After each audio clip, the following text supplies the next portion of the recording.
Are you ready? Ready. You are My my darling. my only. Darling. You make me Happy. and skies are. Good. You'll never know Good. how much I. You. Please don't Today. my sun shine away. Ray. Can you say it? Happy Happy. Mama's Mother's Day. Day. Happy Mama's Day. My day.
Today we celebrate Mother's Day, and maybe you're not too thrilled about a Mother's Day sermon.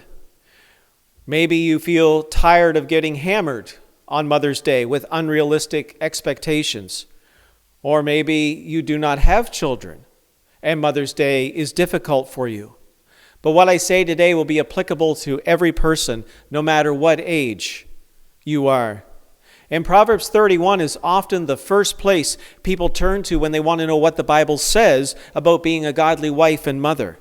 This woman is talented and strong and productive and caring, and sometimes Proverbs 31 stirs up more guilt than it does to inspire. But I want you to remember that God never tells you to feel guilty for not having the gifts you do not have, or for not being able to physically do what you cannot do. In fact, I'm going to say that there is more going on in Proverbs 31 than first meets the eye. There is another level here, another layer that sometimes gets overlooked. But let's begin by looking at some characteristics about this woman, and then we'll dig into a deeper layer here, another level. The first characteristic about this woman is she is trustworthy. That should surprise us a bit, because in the Bible, the heart is supposed to trust in God. Trust in the Lord with all your heart. But here, the heart of the husband trusts his wife. In the ancient world, men would often treat their wives as a piece of property. They were a childbearing machine, and the prettier the better. But not this guy. Marriage for him was more than just pleasure and posterity. It was about honoring God together. He trusts her because she puts God first, and his trust frees him. He trusts her because she does him good and not harm. She does him good even when she has reason to be angry with him. And it is important to her that her husband trusts her. And honoring God helped her to be a person who was trustworthy. And in a sense, this woman really does not fit any particular mold. She's kind of a paradox in a way. She's a feminist as she engages in business diligently outside of the home, but she's also a traditionalist as she manages and takes care of her home. She's a tough feminist and a humble homemaker. But her husband loves this about her. He is not intimidated. He does not fear her strength. She was a helpmate, and he trusts her. The second thing about this lady is she is kind and caring. She does her husband good. She's available to her children, and her hands are open to the poor and the needy. The world does not revolve around her. Instead, she is willing to help those who are less fortunate. She uses her strength to contribute to the good of others. So she cares for the larger community outside of her family. She values serving her community. She models the love of God through word and deed. She is concerned for righteousness and justice in her home and in her community. And this section should encourage women to pursue justice, to provide for those in need. So she is kind and caring. The third thing about this lady is she confidently faces an uncertain future. She tackles physically demanding tasks, but that's not the only kind of strength that she has. She is not afraid of the weather, and she laughs at the future. She is truly strong because she does not worry about the things over which she has no control. She simply trusts God and cares for her family as she is able to care for them. And her part is to work and to love and honor God, who is responsible for the rest. So 3, she confidently faces an unknown future, an uncertain future. 4, she supports the calling of her husband.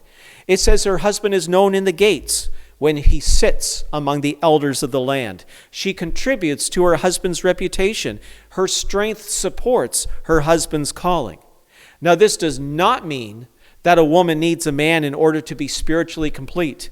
In Luke chapter 2, you have Anna, who was not married, but who was a godly woman waiting for the Messiah. But here, as the helper of her husband, she finds her mission under the wings of his mission. In fact, the word helper is used of Eve. When God created Adam and Eve, Eve was described as a helper. And that is not a demeaning term. That word helper is used of God in other places in the Old Testament because God is our helper. And so the calling of the husband and the wife go together. The woman has made her home stable so that the husband can branch off and bring the blessings of the home to the community. And that is what spouses do for each other. And that means that a husband best serves his wife's calling by giving himself to God's calling on his life. And if a man only has a small vision in his home or in his community or in his church, then he only needs small help. But if he has a grand vision, then she is able to assist him in the fullest and broadest sense with her wisdom and her love. And in this case, we have both working together as a team. So she supports the calling of her husband. And the fifth thing about this lady is she is praiseworthy. The only speech in this poem comes at the end from her husband. He tells her that she surpasses all other women. Now that's hyperbole. It's an exaggeration to make a point. He's not running around comparing her with other women. He simply says that in his eyes, she has surpassed all other women. She is trustworthy and diligent and faithful in her calling, nurturing towards her children, wise with her neighbors, generous to the poor, and he expresses his praise for her. And his praise, the praise of his wife, is ultimately praise to God who gave her to him. When he praises his wife, he is praising God. She is the hero in this story. This is countercultural because at that time, the ancient culture would celebrate women for their erotic appeal. And the Bible does say that sexual desire is part of marriage, but it would sound very strange for the surrounding Canaanite culture to hear the verse, "Charm is deceitful and beauty is vain, but a woman who fears the Lord is to be praised." Charm and beauty are not bad, but that's not the only reason this guy praised his wife. He praised her because she is a godly woman. Now, men should not worry about whether their wife is a Proverbs 31 woman.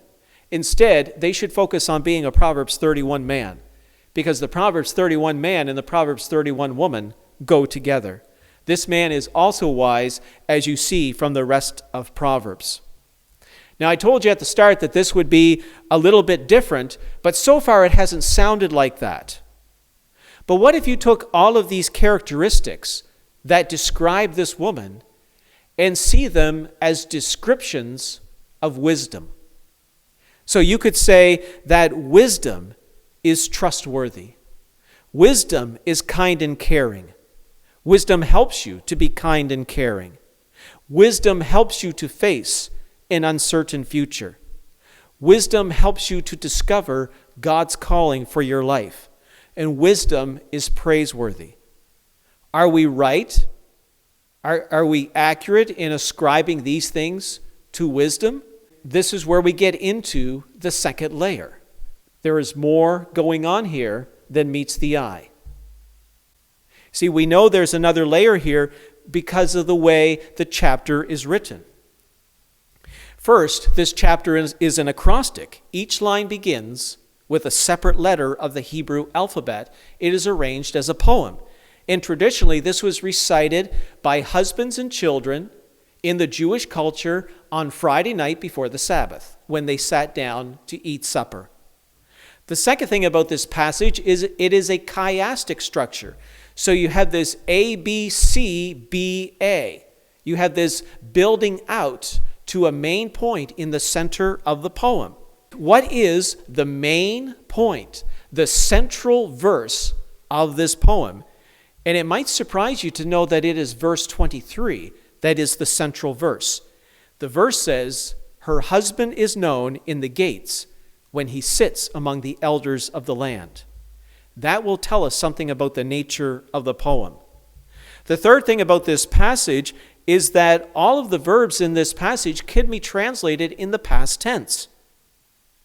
It is not saying that this woman needs to do these things constantly every day. I mean, this is like total burnout if you try to do this. This is not a daily schedule. It is a track record of the past. It is looking over the life of this woman and recognizing what she has done throughout her entire life. Her husband and her children recognize these things. They are highlights of things done at various times. And the other thing about this passage, number 4, is that there's military language used in this passage. She is valiant and strong. She provides spoil for her household. She dresses herself with strength. She laughs at the time to come like a victorious warrior. She has done valiantly. These are all military terms. So this woman is being praised as a hero. When we put all of these things together, what we can conclude is that Proverbs 31 is ultimately a symbol of wisdom, that the woman is a symbol of wisdom.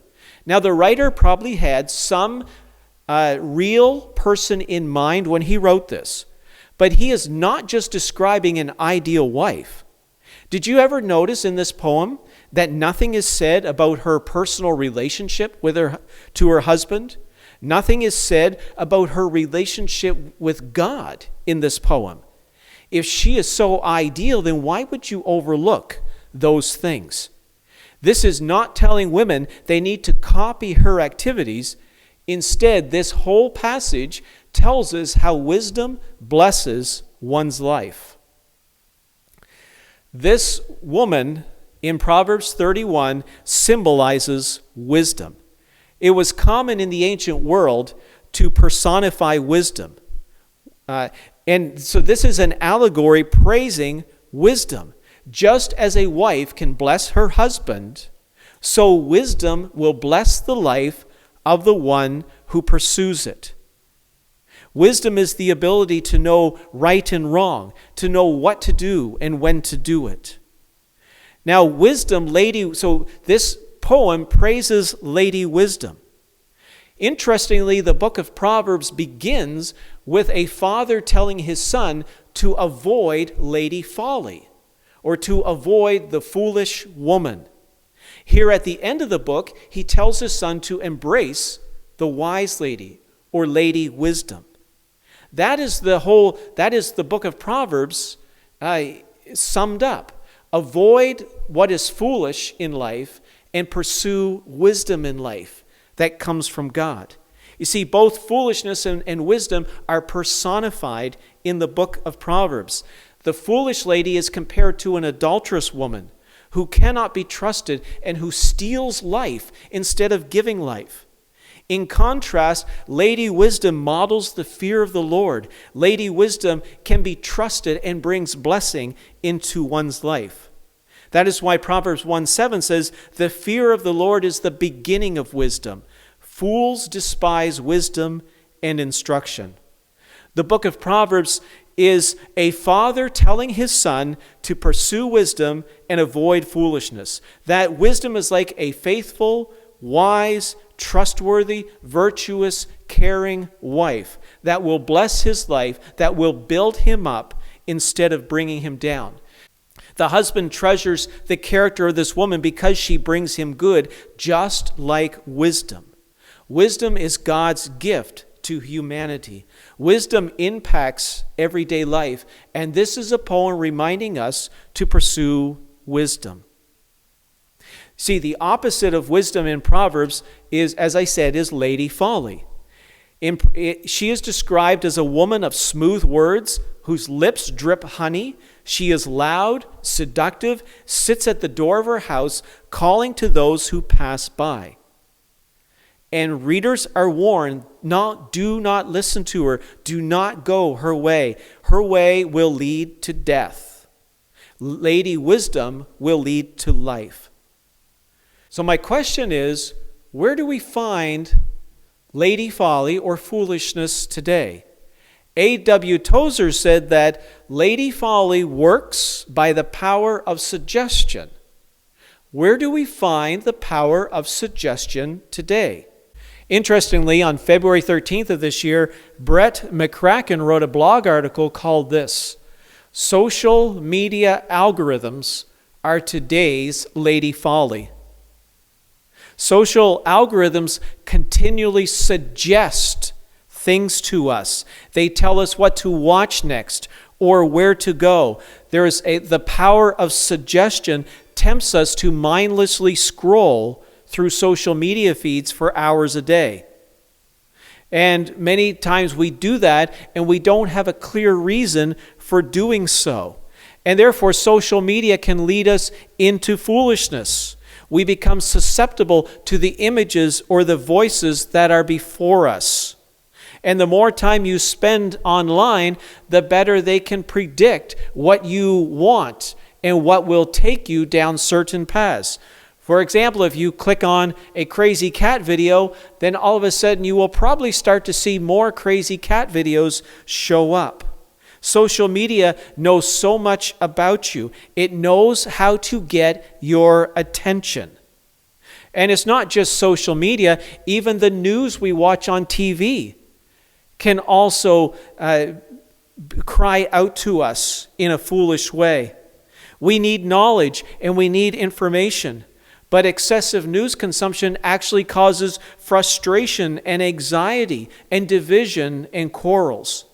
The irony of the information age is that the more information we have, the less wise we become. We don't have the time. We don't take the time anymore for deep thinking. We can find anything we want to back up our viewpoint on social media or the news. And so it works against us, in a sense, to cultivate wisdom. Now, there is good journalism. There is good information out there. There's good things on social media. There's so many benefits to it. But we have to be careful, because the images and the ideas that are before us can impact our spiritual health. When we let those images and voices and ideas speak into our lives, we are letting them shape our hearts and our minds. What we see can make us spiritually sick or spiritually healthy. They can make us wise or they can make us foolish. That is why we must pursue wisdom instead. Therefore, the book of Proverbs begins by presenting two choices to young people, to all people: the path of wisdom or the path of foolishness. And in the book of Proverbs, both of these choices are personified as women. So the young man stands at a fork in the road, and he must choose which voice will he listen to. And the book of Proverbs appeals to the young man: take the path of wisdom. Take the path of wisdom. And Proverbs 31 is a poem celebrating a life that has been blessed by wisdom. See, that's the main point of the Proverbs 31 woman. Wisdom is trustworthy. Wisdom cares for your life. Wisdom helps you face an uncertain future. Wisdom helps you find God's calling for your life. And wisdom is praiseworthy. That's what Proverbs 31 is to teach us. Interestingly, not only do we find two women in the book of Proverbs personified, Lady Wisdom and the foolish lady, we also find the same thing in the book of Revelation. When you go to the end of the book of Revelation, you find two women.